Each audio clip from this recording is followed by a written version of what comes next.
Okay, and we are back. Sorry about that. We had just a glitch there where my program got disconnected. We had to restart.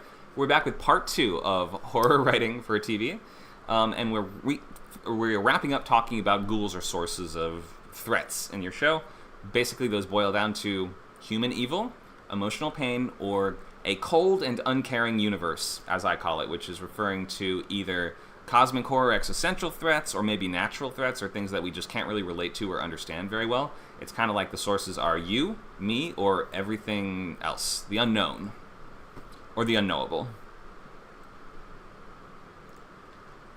I see a question in the chat. Does Twin Peaks count as horror? Twin Peaks has scary parts here and there, yeah. It's definitely like a creepy, surrealist mystery with a horror-ish tone at times. But Twin Peaks is a lot of things. So, let's look at genres and subgenres.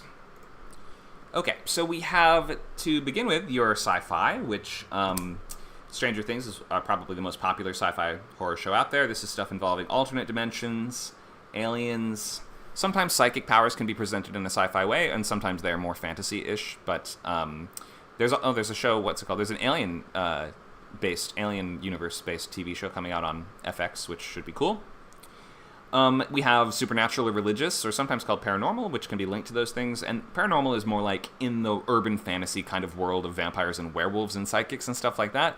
But supernatural religious can include possession, demons, angels, vampires, any of those above, mixed however you want.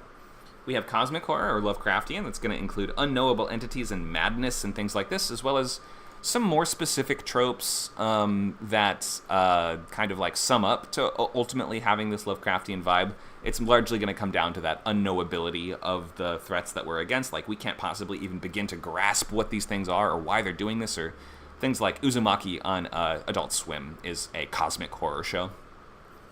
We have horror comedy.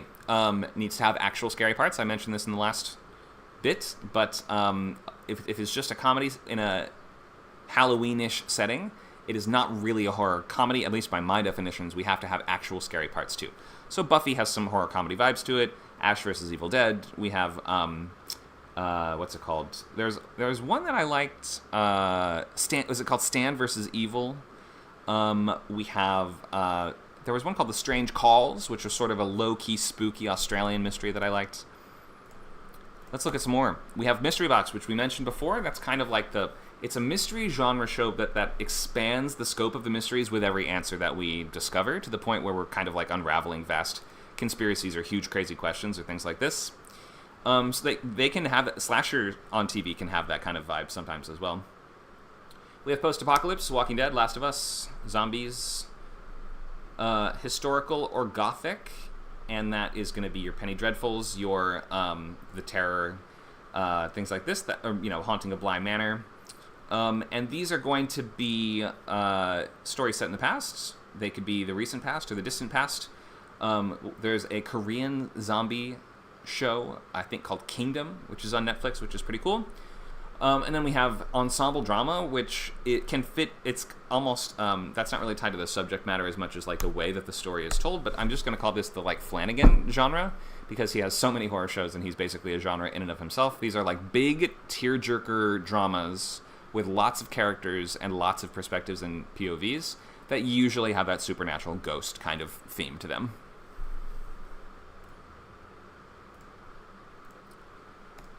Okay, so let's go into this. Oh, and let me actually go back one slide. So did I miss anything? Is there any subgenre that you guys like that I did not touch upon? Did you do fantasy horror? I did not specifically. I thought about it. I did not specifically include it. Just, I guess, because most of what we would define as fantasy horror is going to be in the historical gothic space, or Actually, the all supernatural. horror is sort of fantasy in a way. Well, except for serial killer. Yeah, that's the one big thing, is that like Hannibal is not fantastical, but it takes place in a crazy world with tons of serial killers, right? So you don't need supernatural for it to be horror, but I would say about 80% of horror is supernatural in some way. Got it. Yeah. Go ahead, Becky. It's not specifically genre, but there's a really big market out there at the moment. Obviously, I always talk about kids stuff. For like kids horror, but I say older kids, so like teen. The Goosebumps recently becoming a TV show, them rehashing the Midnight Society, the Are You Afraid of the Dark? That's making a big comeback, and of course, what's special about that is that they are more focusing on the psychological aspect of the horror rather than the gore. Right. Because it's for kids. Yeah, exactly. I love Goosebumps growing up. Go ahead, Luke. I was going to ask about psychological horror. Like, are there TV shows that are primarily... There definitely are. I'm not sure if I would call that... I guess I just didn't consider it, like, a big enough niche to put it up on the board. But, like, Servant, the M. Night Shyamalan TV show on Apple TV, it does have supernatural elements, but it is very... Like, it makes you kind of question every character's psychology. It's kind of one of those setups where it's like, there's 3 main characters, and for a while we're like, oh, one of them's crazy. Then after a while we're like, wait, no, that one's crazy. Then after a while we're like, wait, no, they're all crazy. Then after a while we're like, wait, no, none of them are crazy. The world's just supernatural. Then we're like, no, it's not. Like, so I guess, yeah, we can definitely explore that too. Bates Motel would be the other big one. Okay. I guess some of these sort of blend into other genres too, like, what was the example I was just thinking of? Severance. It's not really horror, but it's very psychological. Right. And it would blend into the sci-fi horror thing. Yeah, it is. It has terrible things happening in it that are existentially terrifying, but it doesn't have scare sequences. And so for something to be in the actual horror genre, you need to have scare sequences. Not deaths, mind you. You don't have to kill. You don't have to have characters actually dying for the show to be scary. Go ahead. Also, you can have shows that I'm trying to think. I'm thinking of like Doctor Who, where some episodes are funny, some episodes are mysterious, but then when they do horror, I mean, it's still a family thing, so it's not, again, like nothing's gory, but when they do horror, God, they do horror. You know, generations of kids hiding behind the sofas because of the angels, the weeping angels, or like the house and you know, and all of that. So I'm interested in shows that kind of explore different genres within their like confines. Yeah, you often talked about Supernatural, which is a similar sort of like, I guess we'd call them everything and the kitchen sink kind of shows, where it's like, you could do an alien in one of them, you could do a zombie in the next one, you just do whatever you want. Supernatural is a brilliant example because it's and it's a brilliant example of how to keep the flow going.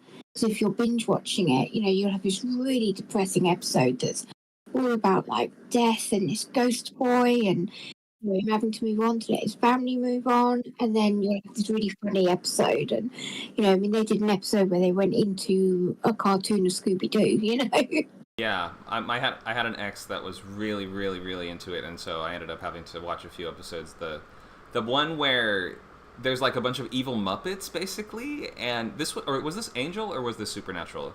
There's like a sort of children's show that's like haunted or something, and so all the Muppet puppet characters are like killing people. And I think this was Angel actually, and the main character gets turned into a puppet at some point. Yeah, Angel probably also falls into that everything and also the kitchen sink kind of space. Yeah. Is Under the Dome, is that psychological horror? I haven't actually seen it, but my understanding is that it is more about the survival situation than it is about the character's psychology, but maybe somebody who has seen it would have to tell me. Gotcha. Okay, let's look at this idea of lulling the audience. So we're going to read a few pages from Scream. And somebody says, I'm passionate about kids' horror. Bring back stuff like Courage. Oh, funny, you should mention it. You mean my favorite show as a kid? I have a whole slide on Courage. May I take this opportunity then to plug the new group on WordCamp that's starting up on Saturday, that's for people who want to write for kids. TV, film, books, all the works from like picture book right up to YA. on Saturday at, oh God, my times have changed. So it's after Joel's disability workshop and Okay. before your class. Before my class on Saturdays, before the novel class? Yeah, Okay, got it. So probably 11 a.m. on Pacific time, I would guess. that sounds about right. Mm-hmm. We can double check that and make an actual announcement there. Thank you for that, Becky. Okay, so let's go. Let me zoop back here. So let's look at this idea of lulling the audience. And so the nice thing about Scream is that it always has a character that is sort of meta. They're not aware they're in a movie or show, but the idea within Scream that we are constantly reflecting on the genre, the tropes, the expectations, and kind of the differences from the last entry in the franchise. That's always just leads to a nice way for the writers to sort of spell out what the theme of this movie, episode, or whatever it is.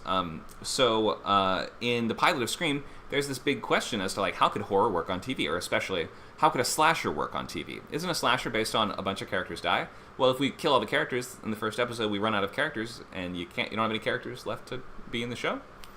And they kind of bring this up when I forget the exact context in which the character's talking about this. I don't remember if they're talking about an in-universe show, but often because within the world of Scream, they are usually making movies about the events that are happening, and it leads to, like, an easy way for the characters to talk about the actual events as if they are movies. It's a little complicated, but anyway, let's read what this character has to say about how can slashers work on TV, or how can, let's say, horror with a high body count work on TV. What does Noah tell us? He says, you got to remember that whodunit may not be as important in this sort of story. Question is, so it's more like a why done it? No, I'm saying you need to forget that it's a horror story, that someone might die at any turn. And then you can see this is like one of those montages where we have that voiceover that sort of persists, the audio continues over these shots that we're seeing. You have to care if the smart, pretty girl forgives the dumb jock. You have to care if the team wins the big game. You have to care if the brilliant, misunderstood guy gets up the nerve to ask the popular girl out.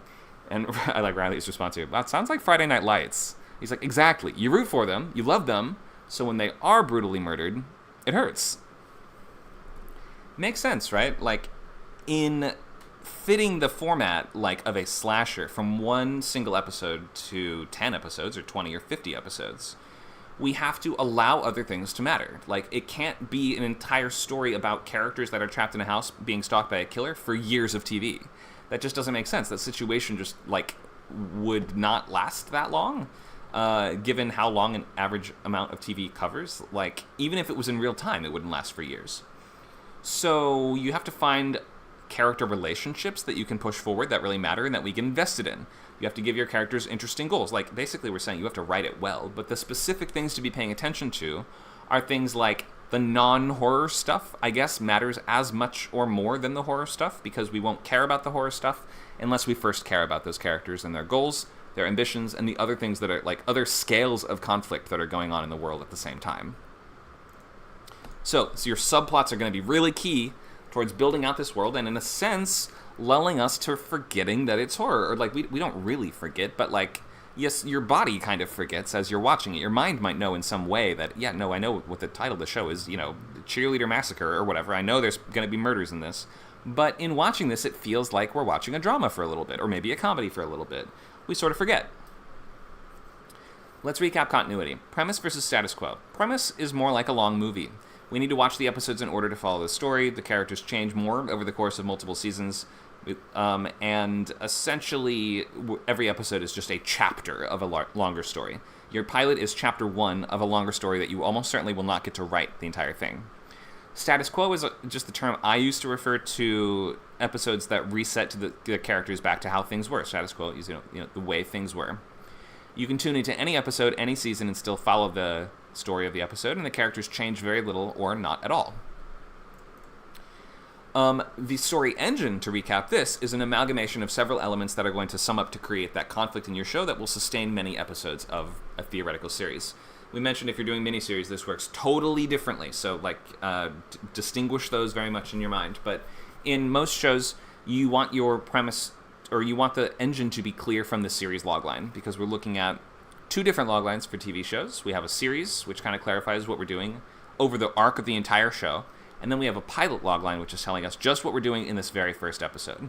Altogether, this engine is going to fuse your character's story world and situations to continually generate recurring conflict. A strong story engine is going to suggest potentially hundreds of hours of TV, or you could suggest like the scope and scale of the show that you're aiming for. Like if this would last a couple years, then you want to make it sound like a conflict that would last a couple years.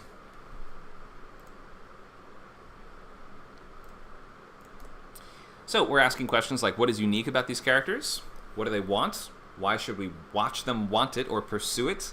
We want to have characters that we're either very badly rooting for or very badly rooting against, but you don't want the middle ground. That's like death.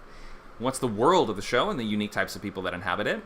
How do new people intersect with the main characters? Like, are you continually introducing new ones, or is this one really stable cast? You can balance those things however you like, but that sort of answers the question of how the story engine is working.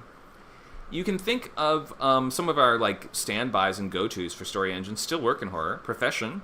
The protagonist has a job that gives them a license to intervene in other characters' lives. And that works great for shows like Hannibal or X-Files, where we have a case of the week or killer of the week. We're going from scary, like that gives your characters a perfect excuse for why are we always running into scary stuff.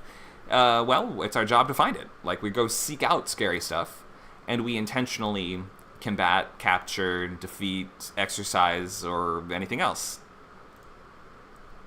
Could be solving crimes, treating patients. A show like Garth Marenghi's Dark Place is I guess it is a straight comedy, not horror, but it sort of purports to be horror at least, but that's like a hospital procedural set in a hospital that is built over the entrance to hell. It is very funny. Helping clients. Maybe you have is there a horror lawyer show? Can someone do Better Call Scary Saul? Is there something there? Domestic servants, aristocrats, teachers, students, bosses. Go ahead.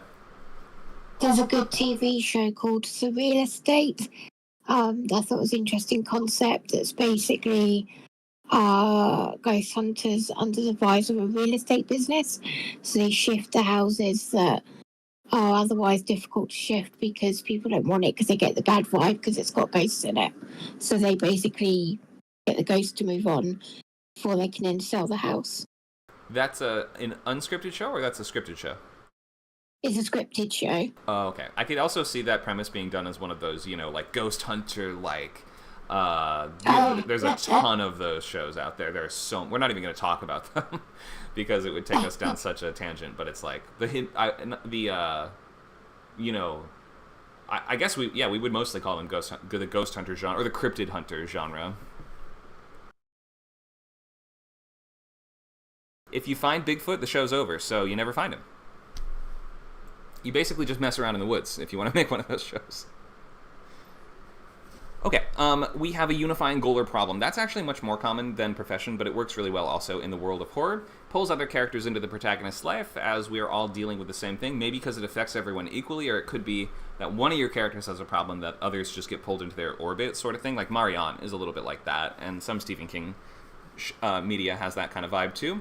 We might be fighting against or working together to survive an apocalypse, fighting against the forces of that apocalypse or whatever, or trying to collaborate against it. We might have rivalries or arguments or alliances to cope with our setting that we're in, but ultimately your characters are all trying to do the same thing or some version of the same thing. Maybe they're all competing for the same thing. That can work too really well. Or they are collaborating to get the thing. There could be multiple factions of characters that are all trying to get the same thing. But in any case, that battle for power or control is usually going to be at the heart of this, whether that is we're all trying to solve the same mystery to regain control of our lives, because if we don't solve this mystery, we're going to die, or we will some other bad thing will happen. Or it could be about control of a business or a kingdom or something like this. That's usually not the basis for a horror show, because remember, the hook is usually the threat, but maybe it could be. Maybe we're fighting against the skeleton kingdom or something like that. A show like Castlevania, I think, has that sort of vibe to it. So I don't need to go too deep into this slide. I will just mention this is not like incredibly unique to horror, but high school or college settings are still pretty common in the horror space, especially in that sort of slasher, ironic teen scream kind of world of shows like Scream, which we just mentioned. I will just suggest to consider that there's a short expiration date on this kind of story engine, because your characters will simply age out of the show, unless you're Glee, in which case they're somehow in high school for like 10 years, I guess. Some high school shows were popular, but they have to sort of pivot to this different story world. So like in Glee, they're in high school for a long time, but then after they start leaving, the show has to basically completely change forms. These are not horror things to worry about. And hey, if maybe your solution to this is, well, they get too old, they just die, and then we don't have to worry about them anymore. That can work well. We have shows about families can work very well in horror, especially we see this in the ensemble drama Flanagan type world, right? A Haunting of Hill House and Bly Manor and things like this. Gothic stories can often be centered on individual families, but you can be thinking, is there some problem that is afflicting this family? Does this family have some sort of shared occupation, profession, like goal or something like that? Usually these are about families that are their lives are disrupted by some sort of event that they now have to try to fix in order to get back to normal. Okay, let's look at continuity and story engines. I'm just checking the chat really quick. A couple of suggestions for spooky Better Call Saul. Ugly Americans was a horror lawyer type show. Yep. Immigration Services for Supernatural Creatures. That was an adult cartoon. We have Shasha Dash suggests a lawyer who defends monsters against humans. Like a guy kills his kid and blames it on the chupacabra. Okay, yeah, maybe it could work. Feels a little horror comedy-ish, but I guess maybe because it's kind of inherently absurd to think that human laws mattered in the face of existential horror. You don't need a lawyer, you need a supernatural lawyer. Okay. Is there a version where the lawyer is the threat, I wonder? Just asking. See if you can crack that one. Can you make it work? I mean, lawyer is a serial killer seems like a freebie, but find something besides lawyer is a serial killer. See what you can come up with. Okay, let's look at continuity and story engines. I'm going to check the chat back later to see if anybody was able to crack that one. So we're looking at anthology, status quo, and premise. The one I didn't mention was, anthology, which we're going to crack into in just a moment because this is huge in the world of horror TV. Or I guess it should be huger. But in any case, it makes a lot of sense and works very well, let's just say. So, anthology can be on a seasonal or episodic basis. What that means is that a show like American Horror Story has seasonal anthology format, meaning every season is a self-contained story, in which you even have that sort of theater troupe kind of approach where the same actors play different characters every time, which I love. I wish I liked American Horror Story, but I do love the engine. Anthology, or you might have episodic anthology like Tales from the Crypt or Black Mirror, which not every episode of Black Mirror is horror themed, but Tales from the Crypt or Creepshow or Darknet is an underrated horror anthology from Canadian TV, I believe, from the mid to late 2000s, I think maybe 2009 or 10. This format works great. And why does it work great? Because the stakes can be as high as you want. You can kill everyone in any episode. Like, no character is safe. You can escalate as much as a movie would. And movies can escalate more because we don't have to keep everything in place or intact in time for the next episode to roll around and for us to pick up those pieces later. There are no pieces to pick up. You can burn the whole house down. It's fine. We might have, to clarify, though, why is this not just a movie? Because if you add 20, 30 pages to it, it could just be a movie. So, like, does it make sense for this to be an anthology as opposed to just a feature that you develop? That's a big question. How can we address that? Well, we need some kind of unifying element. Some sort of theme or topic, maybe a shared setting or story element. Dark web is a good, or maybe it's darknet, actually, not dark web. But darknet has this idea of the characters are all connected by a website. All the stories are not connected to each other from an episode to episode. Here, let me just explain how Darknet works, because it's brilliant. Okay, Darknet is a Canadian horror anthology that works like this. It is all the characters are linked via this website that it's like a place where you can go and like hire a hitman, or you can go, sometimes people post pictures of supernatural things that they think they see on there, and they're like, who can identify this? It's like a website where spooky stuff happens, essentially. But ultimately, I think almost everything turns out to be not supernatural, and in fact is all mundane. So that's kind of a cool way of seeing how even stuff that initially seems out there actually ends up being mundane at the end of the day. But the really cool thing about the format and how the continuity works is that it's an anthology on an episodic basis, but the stories are sliced up. And it doesn't play one after the other. It'll play a story for a while, and then it'll cut to the next one. And the next one will start, and we won't have any resolution to the first one. And then eventually that second story cuts off before it's done. We start a third one. And then we sort of like splice between them until it all makes sense, and you have the full picture of everything. It's actually really tricky to pull this kind of thing off. I want to give you just an example of how one of my favorite episode was working. So, story A. there's a woman who's at home, and she's alone and kind of lonely, and I think we say her husband... I'm going to butcher this, but let me just tell you what I remember, and then that will be the version we go with, okay? So there's a woman who's home alone. I believe she's either recently divorced or her husband is absent and cold and distant and away or something like that. And she notices there's somebody across the street watching her through his window, like a peeping Tom, right? And she's initially very mortified by that, but sort of starts getting, like, into it in a certain way. She starts doing, like, a sexy striptease for the peeping Tom. You know, husband has abandoned her or whatever, so now is the chance to have a bit of a thrill, right?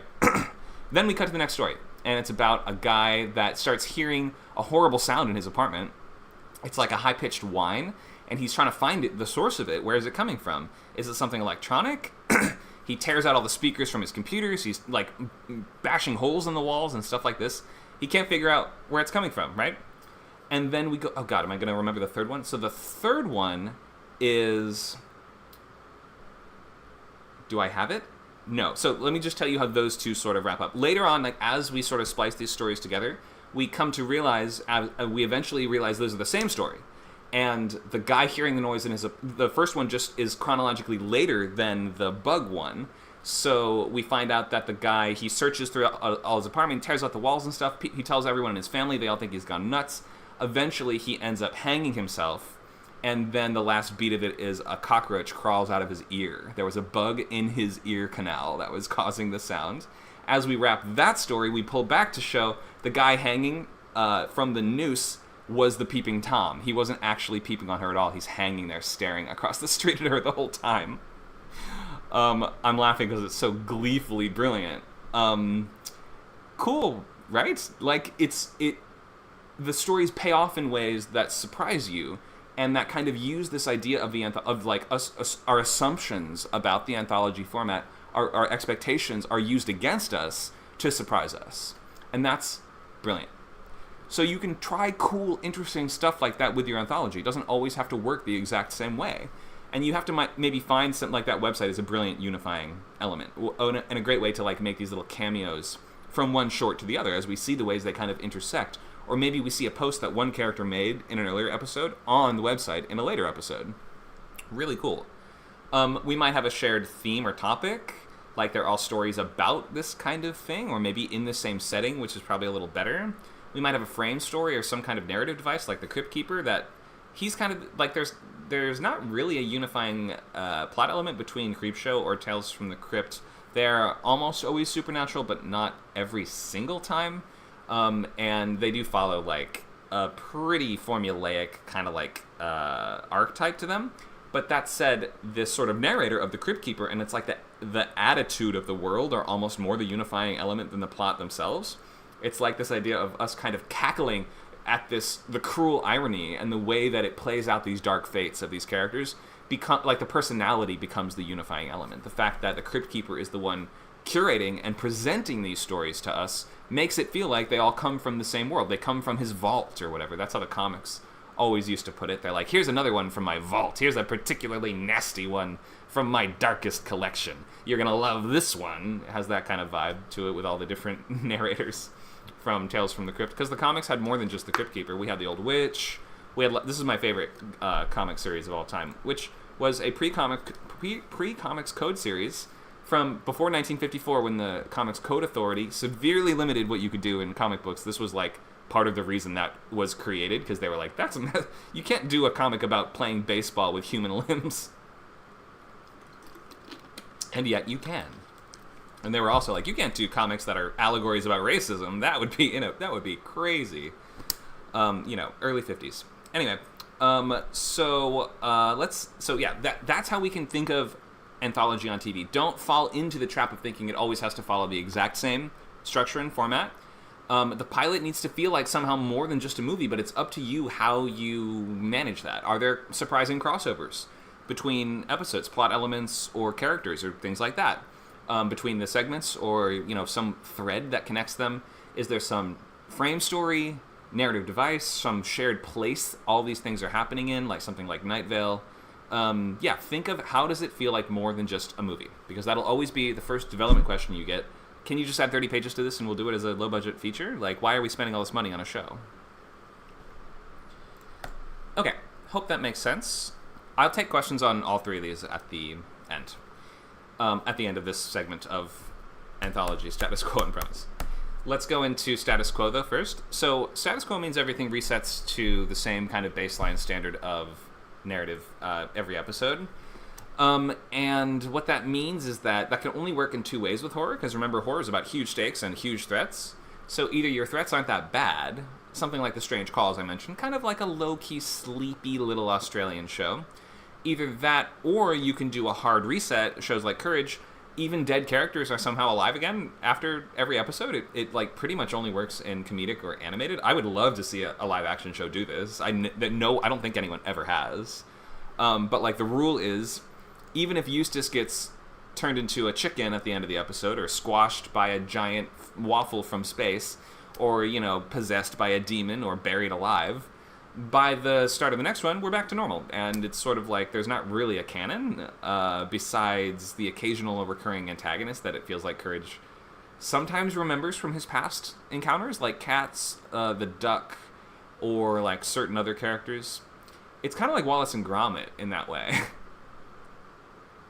And then last we have, the last element of this is, so the story engine's usually centered around a place in Status Quo shows. Like we mentioned, this idea of a recurring source of horror rather than a singular threat. It's more about an interesting, spooky location that provides unlimited mysteries and threats. Or it could be about your characters traveling from place to place, like Scooby-Doo.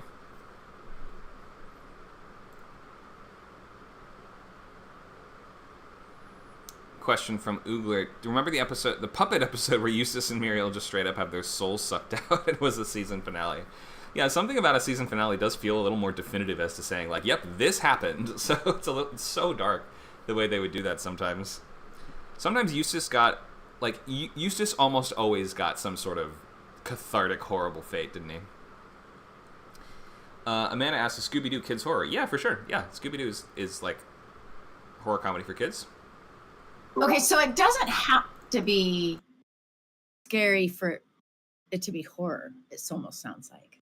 Well, I think Scooby-Doo is scary for kids, especially some of the movies they did, like Escape from Zombie Island, which was like traumatic for a lot of kids, and did have the actual. I didn't see the movies. Okay, so the show, it does have life and death stakes. I think some kids were scared by it.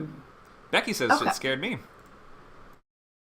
It doesn't have to be scary for adults. Go ahead. When I was younger, I loved Scooby-Doo, but yeah, it did, like, scare some of the episodes, not all the episodes, but some of them did scare me, and my godson as well.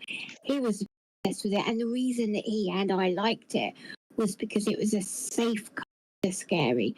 Like, it followed the same patterns. You always knew that it was going to turn out that it wasn't really supernatural, but still it had that kind of element, which is what kids horror does. You have that thrill of being scared, but you're not traumatized, Except by Escape from Zombie Island, which I think maybe was more traumatic. Yeah. It was more traumatic because we always, in the past, had it be just a guy in a mask. Yes. Yeah, that one, there was a lot of complaints about that, funnily enough. I'm sure. They even kind of subvert that beat where they're like, all right, let's just prove who it is. They go to pull the mask off, and they pull the zombie's head all the way off. Yeah. Yeah. Shaggy, loses his absolute mind, as you might guess. Should have done. Maybe we could do a Tucker and Dale TV show. I love Tucker and Dale. I think there's a show there. Safe, kind of scary, fascinating. Yeah, that is an interesting idea. Can I ask a question about horror shows and drama? Sure. So has there ever been, because there's like Twilight Zone, which is the more or less a new premise every episode, and then you have American Horror Story, which does one premise for about 10 episodes on average. Mm-hmm. Has there ever been like, and then you have totally serialized stuff like Ash vs. the Evil Dead, but that's not really horror. That's more like comedy. It's not really scary at any point. Has there ever been like a horror show that's like deliberately serialized? Like there's a plot and there's a plot thread that might go on for like more than a season that you'd say was like legitimately effective at actually being scary? Wait, the question is are there any... Go ahead. Has there ever been like a fully serialized horror TV show that, might have gone for like more than one season, with the same plot threads? It didn't have any resets. It didn't have like a new thing every time. and it like still stayed like effective at being scary. Oh, so you mean like a premise show, which is a show with a much longer plot that every episode is just a chapter of that longer plot? Yeah, pretty much. Because like Right. all the serial shows I can think of that are like horror, they're usually like the comedies first and foremost. They don't really expect you to be like scared. They just flirt with the horror topic. Got it. Yeah, absolutely. I want to talk about Marianne, which this just is a nice transition to my next slide. Although Marianne did get canceled after one season, so I guess we can't exactly say it necessarily fits your criteria, but that was the intention, was that it would keep going forward, and it sets up lots of cliffhangers and plot threads for later. It is legitimately really scary, I think at least, and really gory. So let me give you some tips for making that work, and also think, maybe, does anyone else have other suggestions of shows, that premise horror shows that you thought were scary all throughout? A lot of people I don't love Hannibal, but also a lot of people do love Hannibal. And that actually weirdly transitions from almost procedural into premise-based show by the end of the second season. In the chat, Luke says horror just doesn't tend to scare me. Okay, maybe not the best audience for this question. Go ahead. X-Files might fall into that category where it can be consistently spooky, but it's also telling a serialized A plot. The B plot is the monster of the week, but there's a big A plot, like Mulder trying to find his abducted sister and all this kind of stuff. There's a big conspiracy they unravel. Maybe that works. Yeah, that's another one that changes from procedural to premise over time as the conspiracies kind of expand in scope. On that, then I'd also add, although not every episode is horror, the first 5 seasons of Supernatural were planned, as in every season after that was just like, because it was popular, they just like made up so very long. But the first 5 seasons were fully and utterly planned, with it leading up to the whole Dean and Sam's being vessels for Michael and Lucifer, and this big battle that would happen at the end. And so I think more of the sillier episodes were after that, because that kind of felt a lot more, and similar to X-Files, the Monster of the Week was like the B plot. They started with the first series with Monster of the Week, but even that, they're looking for their dad. You know, the very first thing is Dad's gone on a hunting trip and he hasn't returned. And by the end of the series, they find their dad and there's a big accident. So it kind of has that. I was going to say to you, Conor, if you ever want to have a go at Supernatural, just the first 5 seasons. After that, it kind of went a bit. But yeah. Oh, I know. I've seen enough of that. Amanda says Stranger Things is scary most episodes. Yeah, some people might not think. If you're a hardcore horror fan, you probably won't think so. But if you're not, you probably would. Anybody else want to suggest? There's one Go ahead. on Netflix called Sweet Home that I haven't gotten too far into, but that might fit your criteria. That is a Japanese show, I believe, or Korean. I think it's Korean, actually. About, I think it's Korean. Yeah, it's sort of about a monster invasion that mostly centers on this one apartment building, if I remember correctly. Okay, so there's a bunch of suggestions for you. I'll also throw out one more for you. 30 Coins on HBO. Pretty scary, pretty cool, pretty complicated plot. It's kind of along the lines of stuff like Hellboy. It has that cosmic horror, but also religious horror element, kind of like comparing and combining the two. Check out 30 Coins. I just remembered which one. I was thinking, so to answer that gentleman's actual question about a horror show that continues the premise into future seasons, there's a TV show called Evil, Right. which is, yes, and you never really know whether it's, I mean, it's kind of confirmed now that it's real, but in the beginning you never really knew whether it was real or not. Thought I had a slide. As in, there it is. Supernatural stuff is real or not, but that covers, yeah, there you go, that covers, that continues the same story in like future series. It doesn't like reset or have a different big bad at the end of every series. You know, the guy who they're trying to fight against, remains the like antagonist, you know. Right. He's just sort of, sometimes they're winning, sometimes they're losing, you know. Mm-hmm. Thank you for weighing in, everybody. Okay, let me get through premise, and then we'll look at some engine elements, and I want to look at just 2 more pages from the screen pilot that kind of clarify how story engines work on TV. And then I do want to leave plenty of room for us to work on our own, or showcase and work on our own premises, and maybe do picture prompts if there's time. So let's look first at what can make a premise-based show work in the horror world on TV. This is a big question. So you have to consider a couple things. We mentioned this idea that you have a limited pool of characters. You can't constantly be introducing new ones every single episode, or else we'll just stop connecting to them, or we'll just expect them to die. So you need to kind of meter out the dreadful consequences a little more slowly. It's a tricky balance. You don't want to waste all your ammo in the first few episodes, but you also want to make sure the pilot is not holding the best stuff back. 30 Coins, I thought, did this brilliantly, where we kind of have the monster of the week that's connected to this bigger thing that's going on, but it doesn't hold back. Like, it escalates as much as a movie would. It feels like a movie. It works great with mystery and drama plot types. We have lots of room for subplots and character development, which can add to that feeling of lulling the audience that we mentioned. The more time that you spend on non-scary subplots, the more that we kind of forget if they're compelling, if they're well done. If they aren't compelling and well done, then you're just boring us, obviously. So I often say, if you can't do good drama, just don't try.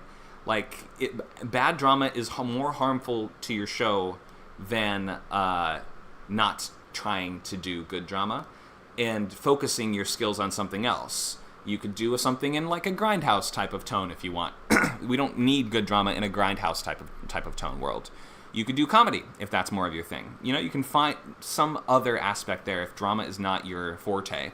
Bad drama is really, really damaging to a story, especially horror. But in any case, yeah, it works great with mystery and drama. We can dig very deep into the characters over time, especially if we're using like multiple timelines or something like this, which in the Flanagan kind of mode of storytelling we often are. The story engine is usually centered around a common conflict that multiple characters are trying to solve, which expands in scope as we learn more. So I mentioned Marianne as the one of my favorite scary shows, and this one is about, there's a group of, so when they're teenagers, they do a seance and summon a ghost witch from a lighthouse. Bad idea, guys. And then it's the ghost witch kind of haunts them throughout the rest of their lives and keeps coming back in different ways. A little bit like It, right? It's keeps coming back in different ways, keeps trying to summon them back to their hometown, has like a weird relationship with them, considers them like my little pets or whatever. Also really cool fantasy rules and things like this. I love how it unfolds. And there's an awesome, really creative episode where we do interesting things with the timelines. Like the main characters are in a group and they get attacked by a dog. And as a result, they have to split up into 3 different groups that then we explore those 3 different timelines in like a fractured kind of structure. I love it. So there's some considerations for how to make premise work. You gotta hold back. You have to use a light touch sometimes, but then it's like you gotta use a light touch until you don't. Use a light touch until you gut punch us. But it can't be all gut punches. Tricky balance. And also, this concept in premise shows of anyone can die is often a really effective way to keep tension high. If it feels like you'll just preserve the characters through everything and they have plot armor, then we might lose a bit of investment, or we may not buy into the threat being that bad. Okay, let me take all questions on story engine elements and how horror works on TV in terms of continuity and format.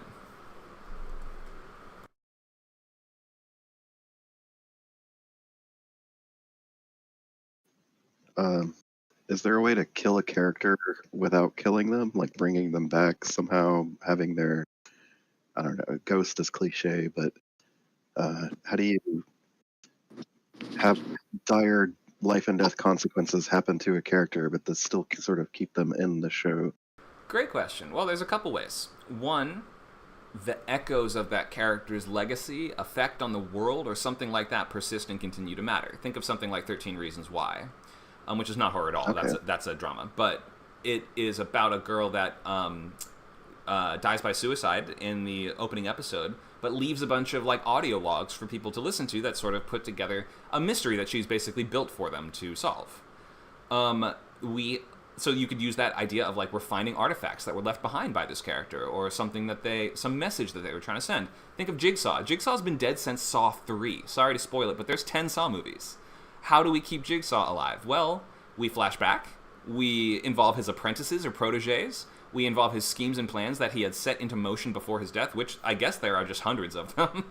Like, I guess, are we just going to do it for, is Jigsaw's legacy just going to, like, he's been dead for 8 movies, and we're still going. Like, there's always a way to flash back to show some side story, although it will lead to weird things where, like in the last movie, wasn't that supposed to be set in 2004? Why are Amanda and Jigsaw clearly much older than, you know what I mean? Like, you do run into problems sometimes. That's the Breaking Bad problem. Yes, you the Breaking just Bad. gotta suspend disbelief at that point. The bald cap in the diner is what we're referring to at this point, which would be, yeah, when clearly it's way after the show is done and we go back to film additional material that was set earlier, the actors will look different. They just will. Season 5 of Stranger Things, they say they're going to digitally de-age the cast. That's how long they've taken to make season 5. Because otherwise, I like that. Will, you look like you're in your mid-30s by now. I'm sorry to say, but you just do. Why don't they just make the show take place in the 90s or something? You know, I think that's a great idea. Move us forward. I would do it. Well, you can say like 10th year super seniors. Right. Yeah, I would just have them age up. I think it's fine. But Stranger Things will never leave the 80s. When the show's over, the 80s will be over. But they're not going to leave the 80s. Wait for the spin-off. It'll be called Better Call Hopper.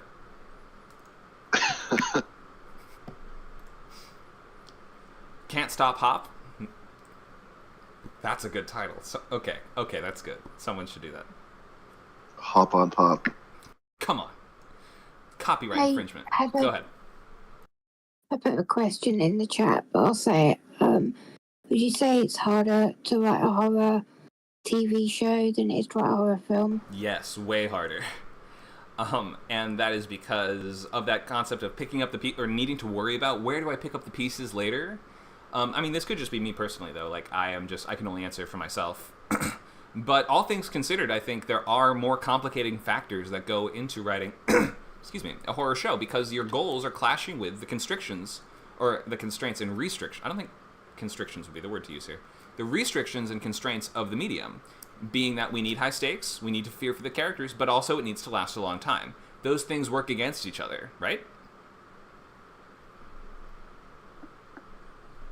So yeah, there's hurdles there that aren't there in movies. In movies, you don't need to worry about as much. Yeah.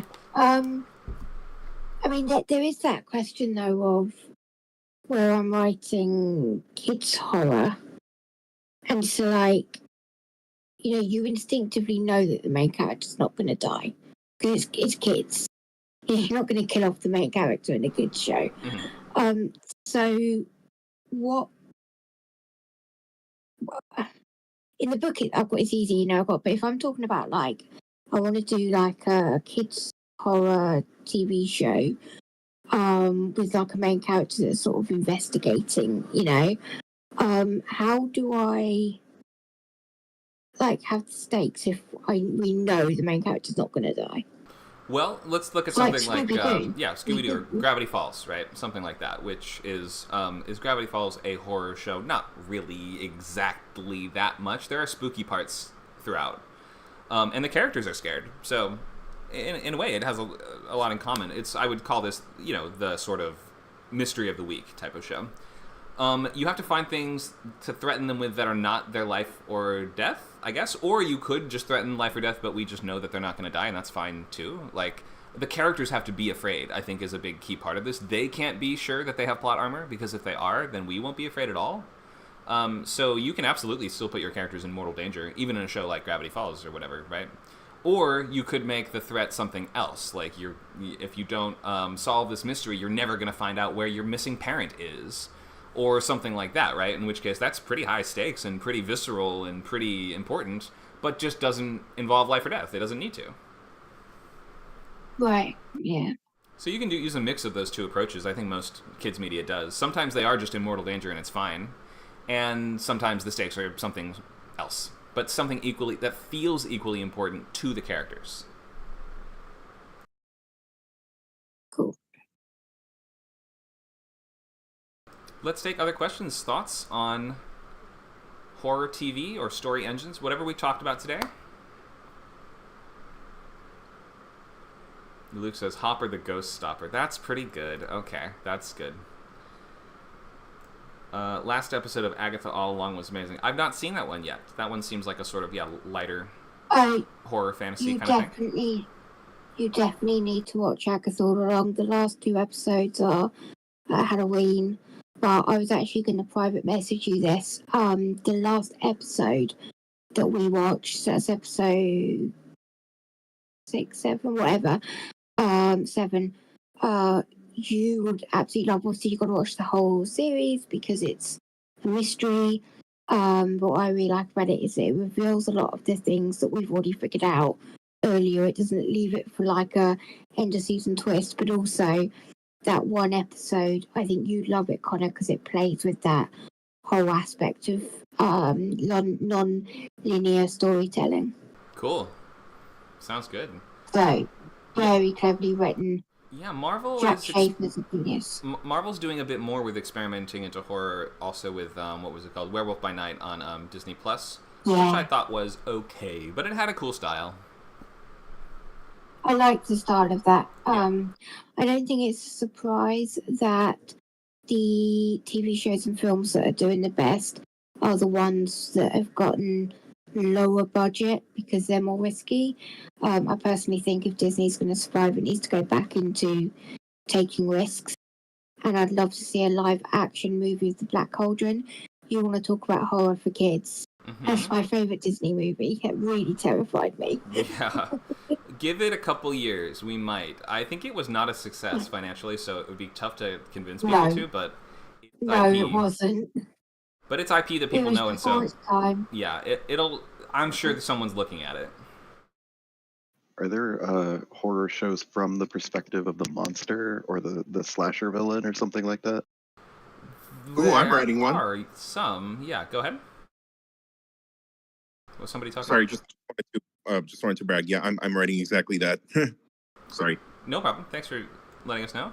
Yeah, you can do it. You definitely can. The rules change a little bit because you have. So you're doing a villain protagonist, and we are following the villain in addition to what we might call normally the heroes of that sort of story, or your antagonists would then be people trying to stop the protagonist villain. Or you can do sort of anti-hero who is also him. Oh, like what's it called? Interview with a Vampire on AMC. You can do that sort of urban fantasy thing where it's like the main character, like it has a lot of horror elements to it, but largely we are in such a supernatural world that your main character might be a supernatural threat, but so is everyone else. You can do that. Like True Blood kind of has horror elements here and there, but it's largely, I would call dark urban fantasy. Yeah, you can definitely do it. Usually, though, when your character is the monster, then it's not played for horror as much as it is played for, like, coolness, like Angel or something like that, or like, any of these kind of Vampire Diaries type of shows like this. It's not really played for scares to the same extent. So it can be done. You just have to consider, what is my character afraid of? If your main character's not afraid, it's really hard to call it horror. So either there's a worse threat or something else. Go ahead. Or you twist it where they're actually the victim. So a lot of the adaptations of Frankenstein's monster do that. Even I guess you could do everything with Spawn. He's the victim. There's threats that are supernatural that are bigger than him. There's also human threats, and he's also an anti-hero or a villain. Yeah, misunderstood. Yeah. I love a really good misunderstood creature. Like I love it when you get the Werewolf by Night is basically that, where you got these monsters and then it turns out no, actually they're the harmless ones who just can't control themselves, and it's humans that push them into it. Do you know what I mean? I love that concept. Right. Edward Scissorhands, I know it's not really horror. No, but similar, yeah. That same idea that they're misunderstood, they're hunted by humans, and they're often also very sexy. It turns out in most of these stories. We love hooking up with the monster. Yes, there was a Spawn HBO cartoon, and I think they developed a live action that never got off the ground.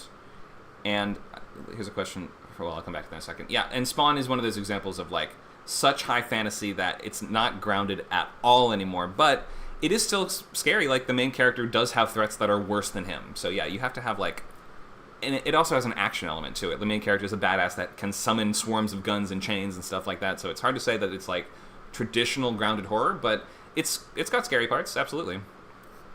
Maybe Constantine is a better example of that kind of dark urban fantasy with horror elements where the main character is competent, but he's more outmatched. He doesn't have like swarms of guns.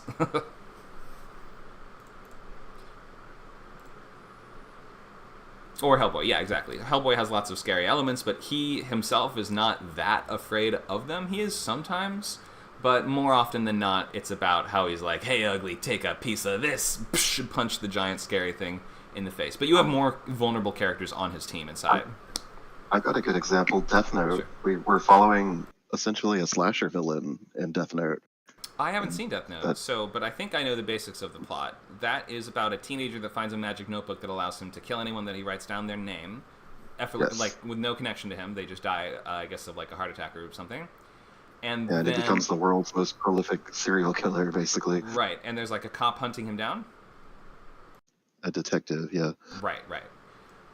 Yeah, there you go. That's a villain protagonist, where we sort of have like the villain who has good motivations, but he goes too far. And so then we are sort of rooting against him in a way, but it's like that anti-hero thing where you're kind of rooting for him at the same time. It can work. I wonder if Death Note is scary, though. Is it? There are some scary elements or moments, but it's more of a thriller. Right. Supernatural thriller. You can make it a horror. Right. You could easily play it as horror. I think the live-action movie probably did a little more, though. Everyone seemed to hate it. I never saw it. Here's a couple questions from Amanda. One, is Supernatural dark urban fantasy? Yeah, I would say so. Supernatural is everything. I mean, it's everything in the kitchen sink, which we talked about as almost its own kind of subgenre. You've got sci-fi stuff, you've got angels and demons, you've got ghosts, you've got vampires. It's everything. Lock and key, dark urban fantasy with horror elements. Yeah, for sure. Okay, looks like that's all the text questions. Anyone else want to speak up, weigh in before we move to looking at your guys' ideas, brainstorming, and prompts, horror TV show prompts?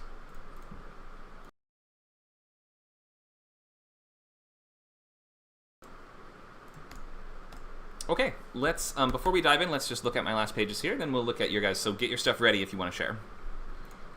Alright, so the last few pages clarify the story engine. Let's go back to screen, and let's remember that almost every horror show, the pilot ends with something like this. Because the last couple pages are usually, our characters may have wrapped up the first chapter of their journey or whatever, but it makes a great time to remind us, oh yeah, this is a show. This isn't over. There's so many mysteries that we've only glimpsed like a sliver of them, and there's more to come, and you should keep watching, and you will be rewarded by continuing to watch, by learning the answers to these other questions, or figuring out what that thing is, or who was the person in the wall, or what was that curse, or, like, you want to learn more. You have to prove that there's track left to go down. Okay, let's just read this one. Don't even worry about the plot. Let's just look at what happens here, and remember that most shows end with something like this. Bates Motel has a similar ending. Audrey adds new photos to her collage on the wall, an eerie Polaroid of the moonlit lake, a video still of Emma laughing and pushing the camera away by the pool, and finally, a clipping that has of that haunting, blurry image of Brandon James. And Noah, again, is our sort of meta character, kind of like Jamie Kennedy's character from the original movies. He tells us, everyone has secrets. Everyone tells lies. Our next scene is grim-faced Jake opens a folder on his computer and presses select all, and moves a large group of video files to his trash can. His finger hovers over the mouse, but he can't resist. Jake double-clicks a file and sees a video clip of Nina undressing in her bedroom. The same POV as the Snapchat images from the opening, taken from her own webcam. Jake's eyes feast on Nina for a moment, then he moves the files to the trash and dumps them. In Noah's car, a creepy heartbeat fades up as we reveal that Noah is alone in his car, parked on a quiet street, talking presumably to Riley on his cell phone. That's telling us that his dialogue is inaudible, so there's probably music over top of it. We're in montage mode. Everyone is fair game. We're getting all the cues that Noah's going to be the next to die. The music, the eerie solitude of the location, his own nerdy confidence that he knows exactly how this all works. And he tells us, until there's no one left. The heartbeat stops. Noah looks up at the rearview mirror, seemingly at us, and pushes his hair out of his eyes, leaving a bloody smear across his forehead. Ooh, another little twist to reveal us. We want to end with this promise that, oh, you gotta see why that happened, or what that meant, or what's gonna happen next. So the last few pages do a lot towards clarifying how your engine is going to work. They remind us that it's a show, and they tell us what the rules are, what the scope is, and what's important. What should we care about? Okay, we're going to share student work, and I just will take one question first. Also, if there's time, I don't know how many people want to weigh in, but I do have a couple picture prompts.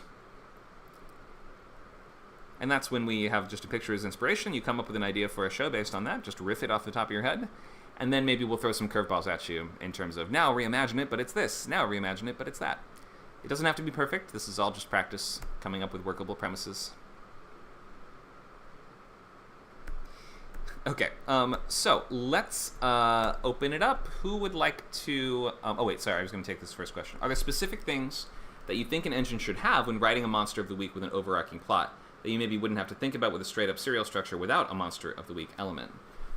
Sure. So, if you're writing a Monster of the Week show with an overarching plot, then you need a sense of progress of some kind. That's what's going to separate just Thing of the Week from that premise structure that you're talking about, the overarching plot. So maybe, do we have a list of monsters to check off? Could work well, right? Or do we have a list of locations that we need to secure? Or do we have like that sort of idea of a map, a list, or some way of visualizing what the grander journey of this is becomes really useful. And so it could be that you're working in a travel-based story where your characters are trying to get from point A to point B, and we'll understand each monster they encounter as like an episodic encounter on the way. Like Last of Us is basically tragedy of the week in a post-apocalyptic road trip type story.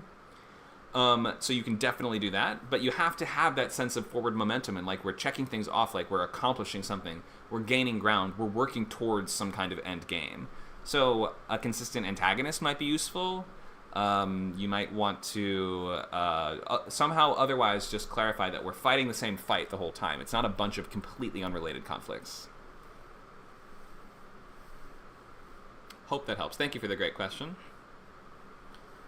All right, let's open the floor to anyone who wants to share, brainstorm, ask questions, or tell us about your horror show premises for feedback. So remember, if you don't need feedback, you don't need to share. I kind of like to share. Go for it. Okay, so this is loose, so bear with me. So my project is called Just Happy to Be Here. Happy to Be Here is a horror anthology. Well, after we spoke, I don't know, after that whole presentation, I don't know about anthology, but I'll just keep reading. It's a horror anthology illustrating the lives of the entertainment industry's backbone, the production worker. The events of this series will be horrific retellings loosely based on real life events. Intended to be a limited series, the anthology will eventually combine to make one overarching storyline a la Magnus Archives. Are you familiar with the Magnus Archives? Oh, sorry. Okay, so it's basically, long story short, it starts out as Monster of the Week and then eventually molds together like, oh, these things are connected. You know what I mean? So that's what I'm trying to do, basically. Our main character, Neve, is a remote worker for a big name entertainment company. She's like freshly out of college. She's so bright-eyed and bushy-tailed. She gets her equipment sent to her and is so excited to start. At her job, they're test using a state-of-the-art remote work VR called RITS, Remote Interactive Televisual System. It's used to, quote-unquote, see people in person, but sometimes there are abstractions and anomalies. She is socially punished subtly for pointing these things out, but as it turns out, these so-called harmless errors are more real than any of them know. Like, consider the back rooms, you know how there's monsters in the back rooms and stuff like that. Yeah. So that's the long and short of what I'm working on. Didn't you say these are based on true stories? So it's based on my actual experience as a remote worker. And every time like something goes wrong and I'm like, hey, this is going on, there's like subtle punishment. So it's fantastical and supernatural in terms of like what happens in the VR and how, the stakes get higher and it gets more dangerous, but it's very fantastical. It's very like then these retelling. Are not okay. These are not based on true stories. This is just inspired by your experience in the industry. Yes. Oh, okay. Yes. Okay. And big difference. Big difference. Yeah. Oh, okay. Okay. Based on true stories would mean these events. They don't like you can kind of lie and cheat. Like we've seen this a million times. Texas Chainsaw Massacre. The Conjuring is allegedly based on true events and stuff like that, right? But right. If it's just taking inspiration from the world of work that you're into, that's like a totally different thing. So I wouldn't tell people it's based on true stories. It's a little misleading. Okay, so you were saying it's an anthology, so that's only the storyline and main character of the first episode? No, so the more like after hearing you talk, I'm like not sure about anthology. I just want it to be seemingly like Tales of the Crypt, like you spoke about, how it's seemingly different things. Like this person is experiencing this anomaly, this person is experiencing that anomaly, and then it turns out like these things are related. You know what I mean? Got it. Okay, so my suggestion to you then is that has to be in the pilot. If it's not in the pilot, it's not. You got nothing. Like that's the tricky thing here. The pilot has to be a representative sample of what the rest of the show will be. So like the show, like if you say, okay, for the first couple episodes, none of which I'm going to get to write, it would be this, but then it would change fundamentally, and that we would realize that these things were connected, but way down the line in the part of the show I haven't written yet, then you haven't really sold your vision of the show. So I think I would make your choice. You can do an anthology, or you can do a show where things are linked and connected, but you have to kind of clarify which one you're doing, and commit to that instead. So I would seed that into your pilot, or make it clear how your engine is going to clarify, especially in those last few pages. Like after your main character solves this backroom sort of dilemma, what's the next thing going to be? Is it going to be something else supernatural that happens to her, or does she become a detective who's like, I'm going to help other people solve their supernatural problems, or something like that? It just has to be clear how we're going to get to the next episode, and like we want to have a pilot is two things. One, it's a self-contained story. Two, it is an advertisement for a theoretical show, and it has to be an accurate advertisement for that show. Okay, totally, that makes sense, because she's a production worker, like I was, and so definitely if something goes wrong with what she has to do because there's an anomaly, it will be on her to fix it, and she has to assist other people, so that can weigh into like how. Oh, okay. So she's on like different sets every episode. Yeah, or she's a remote worker, so everything kind of has to happen in the VR, which is part of the theme, like loneliness or whatever. Well, that's further down the road. It's kind of constrict, isn't it? Kind of that's like feels like a really restrictive element to your plot, though. Like, shouldn't your main character, unless there's some brilliant reason why you want her working from home the whole time, like, wouldn't it be a little more dynamic to have your character actually on set? Like, sometimes even remote workers like DIT and things like that, they do go to set. Yeah. Okay. So maybe it could be like hybrid. Yeah, it could be hybrid, especially if they do some work. They do some work at home, they do some work on set, but you need to maybe deliver stuff to and from set. That often happens. Okay. Yeah, that makes sense. I wanted it to be her being remote matters because it's like, based on remote work experience, but I do see what you're saying about the set or like the stage being like a little bit limited if we're just remote the entire time. Yeah, especially if you're saying, well, she has like a VR work setup or something like that. It's like you had to introduce a whole other technology and plot element just to make it make sense and make your show work. I would say you maybe don't need that thing, or maybe that could be part of the plot of your first episode if there's a VR plot line. But you don't need that as a unifying element to make the show work at all. I think you can just say she's going to different sets, and maybe is there some other unifying thing happening that connects what's going on here? Are there like a series of cursed productions going on, or like are they all? Is it is she assisting people that are making one TV show, like different episodes of that same show, or something like that? Maybe think of what else could kind of unify things as you're moving from thinking about it as anthology to thinking about it as more contiguous in terms of story. Totally. Thank you. No problem. Cool idea, though. I love, behind the scenes kind of like Hollywood stuff. I think that's great. Doesn't get explored very much on TV or movies. Okay, thanks for that. Hope that was useful. Let's reopen the floor. Who else would like to talk about that? Wasn't Amanda here to do this? Didn't she leave? Can I quickly ask something? Yeah, go ahead. So, obviously you know that for my children's book, I'm doing children's horror, and I'm doing like paranormal and supernatural stuff, and that my first book is about ghosts.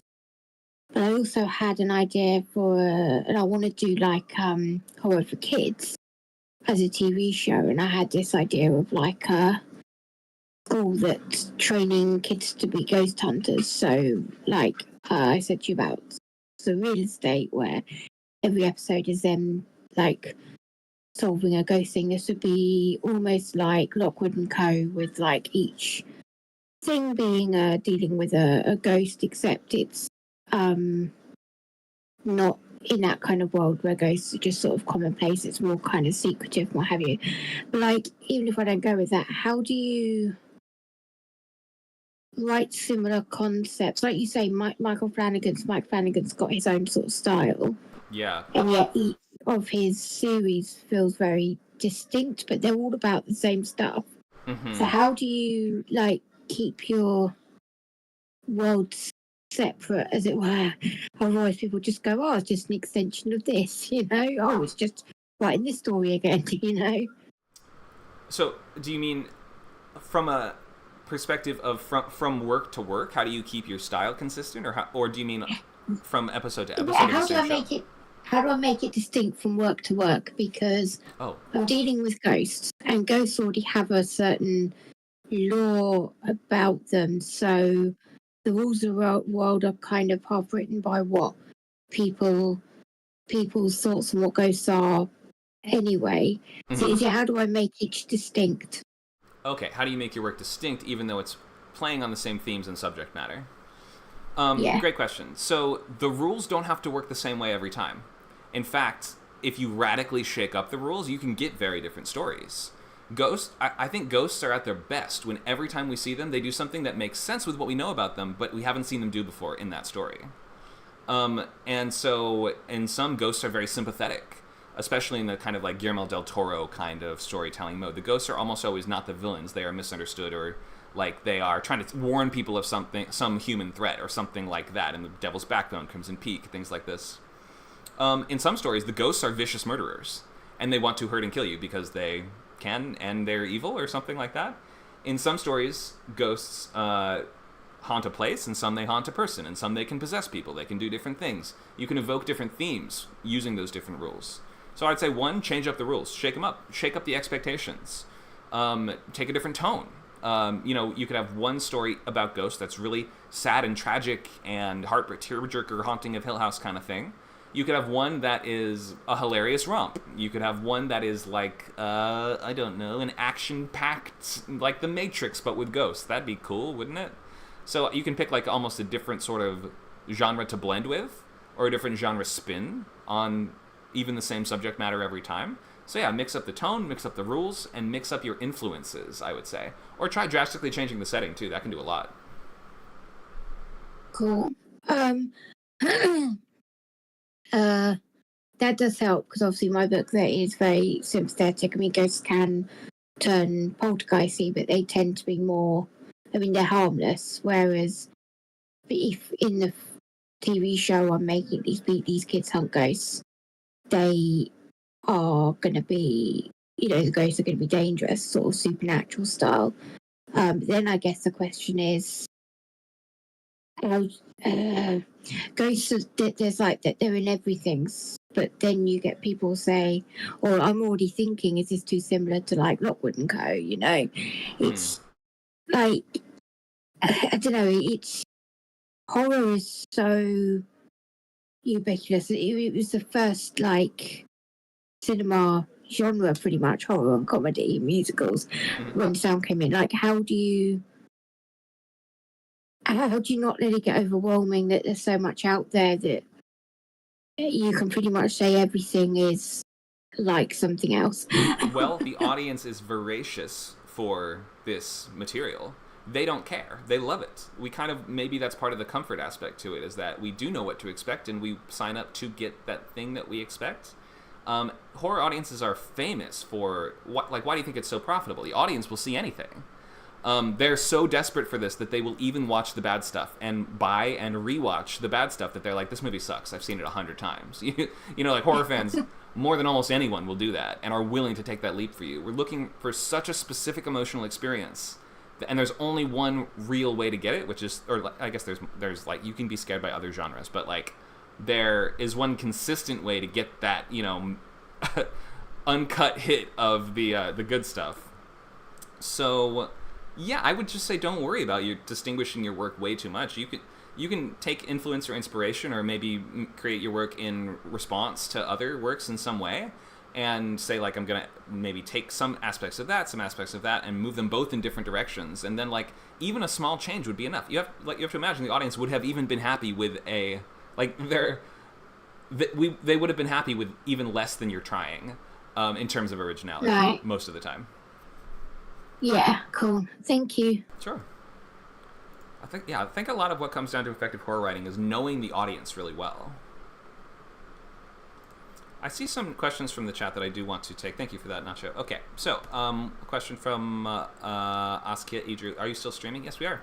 Hi, we did have to break this video into 2 pieces, though, because we had a glitch halfway. Sorry about that. Another question from Mellow and Tears. The best way to write a horror show is to unnerve a person truly. Stuff like Hannibal or Terrifier is icky, but true horror is familiar. Like, what's more horrifying than an abusive father? Examples include Gerald's Game, Midsummer. Yeah, I think It is another great example of this, how we have, like, a really fantastical threat in this evil cosmic horror clown man, but also a lot of the horror comes from very personal things because the clown sort of preys on and amplifies human evil.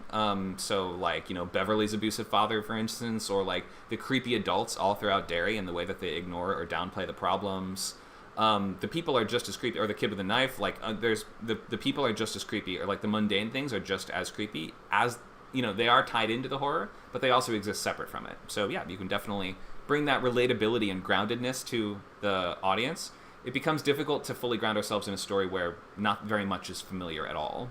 Like, that's why you don't see as much fantasy or sci-fi horror as you do more grounded stuff. Also, that is linked to the cost of creating those things, of course. Okay, let's reopen the floor. We've got about 5-10 minutes left. Anybody else want to share info, questions about their horror projects? I think we won't have time for picture prompts, but that's okay. Is it okay if I go? Go ahead.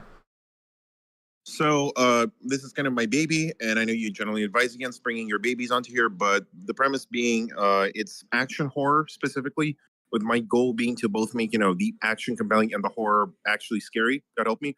I have a specific question. Part of the premise is that, you know, in most horror shows, you're generally following somebody who's initially at least somewhat defenseless, or they're unprepared for the threat. I'd like to make a show that's like in the vein of Ash vs. Evil Dead or something like that. The characters are like actively prepared. They're fully aware that they're like going to the belly of the beast, and they are capable of like actually pushing back against the horror. It doesn't mean they, you know, win, not necessarily, but they have, you know, a legitimate chance against the monster. Mm-hmm.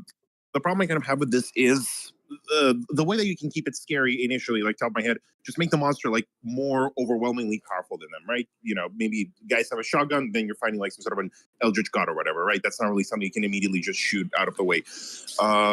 But that kind of invites power creep, right? You know, like with Dragon Ball Z or something like that, or a lot of like animes where you have really powerful characters and they get more and more powerful with every episode or every season. So you have to keep like ass pulling bigger and bigger threats until it kind of loses pretty much all tangibility. I guess I'm wondering, if my goal is to make a show where the characters can actually fight back, but I'd like to at least keep elements of it like legitimately scary. What are some ways of doing that while, you know, without just making the monster, you know, this, you know, increasingly powerful, omnipotent threat to the point where it just kind of desensitizes the audience? Great question. Okay, so you mentioned power scaling, and this is the idea that as your protagonists continue to mount up victories or gain abilities or powers, you have to thus increase the power of the villains in order to stay menacing to them. And this is why Yes. action horror is such a tricky... So you're writing an action horror TV show, which is an extra, like, 3 layers of trickiness. You're doing, like, a 720 kickflip while, juggling. But that's cool. That's fine. Like, I love when, you can choose a project based on the challenge. So, the issue you're dealing with is that your characters have to be competent in order to survive. They have to score victories against the opponents, but also you want them to remain feeling overwhelmed and vulnerable. Do I have that right? Yes. Okay. So the way you can do, there's a couple ways you can do this. One, we are constantly on the back foot, constantly overwhelmed, constantly one step behind the enemy. You don't have to keep scaling up the villains more and more to make them one step ahead, right? So make the villains more clever, not bigger and scarier. Or they will be, in a sense, scarier because they are more clever. Also enemies that learn from what has happened before. So the earlier defeats will actually give their wins for the other side, and now the other side is adapting to what they've done in the past, so they can't just keep doing the same thing. You have to imagine if your characters are like, oh, we have silver bullets, we can kill the werewolves now, right? But, like, then the werewolves start wearing armor? So now what do we do? So maybe think of that level of escalation, where we're not escalating bigger and bigger, we are escalating in response to a tactic that has worked in the past. I think some examples of this that work really well are the Borg in Star Trek, and the agents from the Matrix, which both kind of have this element of you can't just keep beating them the same way. So there's one thing that would really help. Another thing is big losses. So although your characters can have victories here and there, because even surviving against... I mean, you can also frame victory as meaning several different things. To begin with, think of, what is it, Dunkirk's tagline, victory is survival, or survival is victory. You could always play it as the characters barely succeed, they barely survive, but... they do succeed and survive, but we feel like we really earned it, and there was a heavy cost associated with it, which means that you probably have to have big losses and big tragedies and some plans that completely fall apart and don't work and end in disaster and big character deaths, even in the pilot. And then maybe let's think of what's one more thing you could do here. So we have more clever villains, villains that escalate in a reactive and adaptive way. We have the one I just mentioned, where your characters are losing my train of thought. Sorry, I'm just trying to land on one more tip for you, because I like to have 3. It feels good to have 3 tips in a row. Yeah, I appreciate it. No problem. So I think the last thing, it would probably be have different conflicts of different scales and stakes going on. Like, if every single fight is a life or death battle, then unless you're killing characters all the time, then we will stop buying into the threat posed by those battles, as you've probably been running into. So you have other conflicts going on in your subplots that are not necessarily shooting guns at each other till one side is dead or the other side is dead. You may have to find other sort of avenues of conflict for your characters to go down, which can still have scares. Like, imagine that we're going to go to the library, do research sequence. That makes a great scare sequence. Even though it doesn't have to be a direct confrontation between your hero and villain. You may need more ways for your hero and villains to interact. Think of, like, Pennywise, for instance. He's not always showing up as a clown, grabbing the kid and eating them. Often he'll be like, I'm going to send a sort of hallucination of your worst fear at you. Or I'm going to manipulate the school bully to come and kill you with a knife, or something like that, right? Like, you have more versatile villains that are able to escalate their plans in different ways. There we go. 3 little tips. Hope that helps. Does that, yeah. Was that along the lines you were thinking? Yeah, absolutely. I mean, I'm certain it's going to be this shit, but thank you. This helps a long way. Awesome. Great question. Thank you for that. Somebody drives motorcycles very fast outside my window, and they wanted me to know it. Okay, let's look at... I think we have a log line to look at, and maybe we'll wrap up with that one from Vivian. Are you there, Vivian?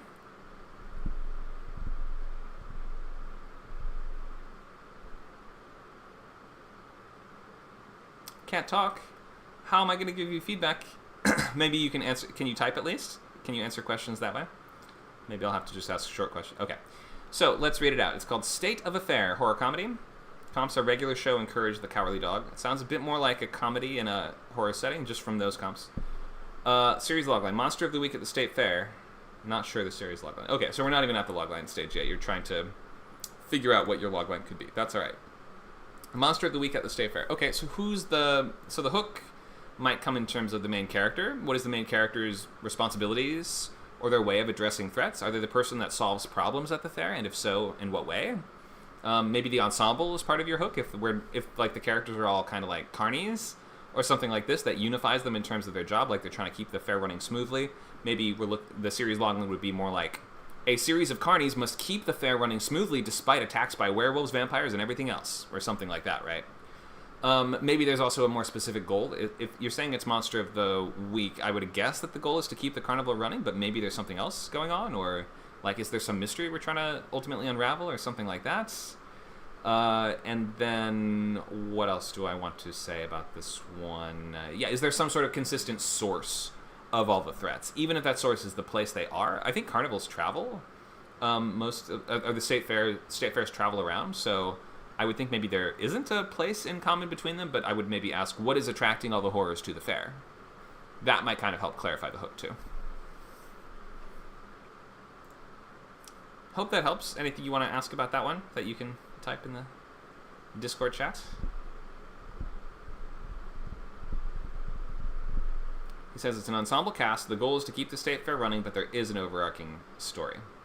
Okay, so I would clarify, who is your ensemble cast? You know, a group of carnies, you know, teenagers, and, you know, the popcorn salesman, whatever it is. Maybe just give us a sense of who is in your ensemble. Must keep the fair running through blank, blank, and blank. Oogler tells us it could be Hannibal's situation. The fair travels to remote places, and those places usually happen to have supernatural stuff. Oh yeah, maybe you frame it as fairs do go to sort of backwoods places a lot, maybe as a result of the fact that of where they end up gravitating. Those places just have creepy things going on. That could make sense.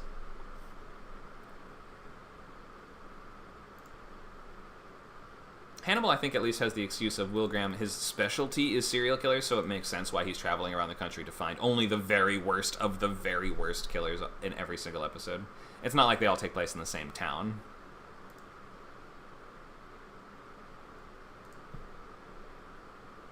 He says the place where the fair is a hotbed for paranormal activity. Okay, that's cool. So maybe in that case it's not a traveling state fair. It actually does just stay in one place, or they travel around a county or something like that.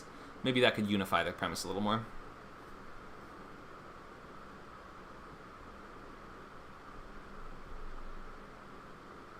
We do have to start wrapping up as we're over time, but hope that helps. Thank you for sharing that. He said I didn't think about the fact that fairs travel. Yeah, they pack up everything. They can do it quite quick, and they move around all over the place. They're not year round. Thank you guys for joining. Hope this gave you some useful, fun info on writing horror on TV. This is one of my favorite topics, but it was a brand new presentation, so we're always figuring these things out and learning as we go and refining and changing these things as we address them for the first time. I do want to just draw your attention to... there we go. Do I not have a slide that tells us what's coming up? Maybe...